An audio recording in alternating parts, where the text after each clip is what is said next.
Arlette Framboise-Doumbé.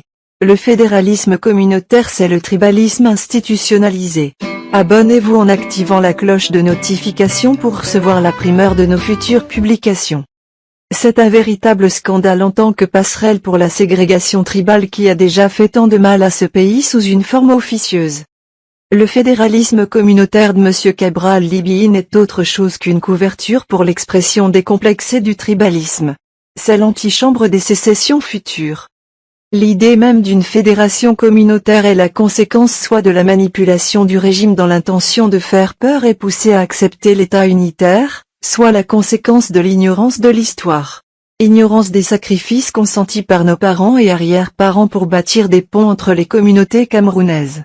C'est-à-dire l'ignorance des lourds sacrifices consentis pour bâtir une nation camerounaise qui est toujours en construction et qui ne demande qu'à être consolidée. J'aimerais faire remarquer ici que le problème n'est pas le fédéralisme en soi puisque je soutiens le fédéralisme.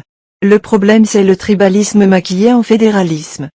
Monsieur Cabral-Libby aurait dû savoir qu'on ne peut pas valablement combattre le sécessionnisme pour instituer le fédéralisme communautaire. Car dans le fédéralisme communautaire, le sentiment tribal ou ethnique prendra forcément le pas sur le sentiment national dont la dégradation jusqu'à un certain seuil critique créera les conditions des sécessions futures. Quelle est l'alternative? Je vois le Cameroun meilleur dans une fédération à 5 États. Une option que beaucoup de Camerounais partagent. La preuve, des cartes d'un Cameroun fédéral à 5 États circulent sur la toile depuis des années.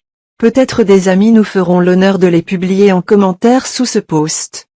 En attendant, nous disons non au tribalisme déguisé en fédéralisme communautaire. Non au tribalisme. Oui au fédéralisme à 5 États ou plus. Oui au vivre ensemble authentique. Il faut dire que cette idée est celle de Mathias Ouanaguini. Faux de l'appareil pour vulgariser, il a cru bon de le faire porter par son poulain qui peut manipuler à sa guise. Veuillez prendre 3 secondes pour liker la vidéo et la partager.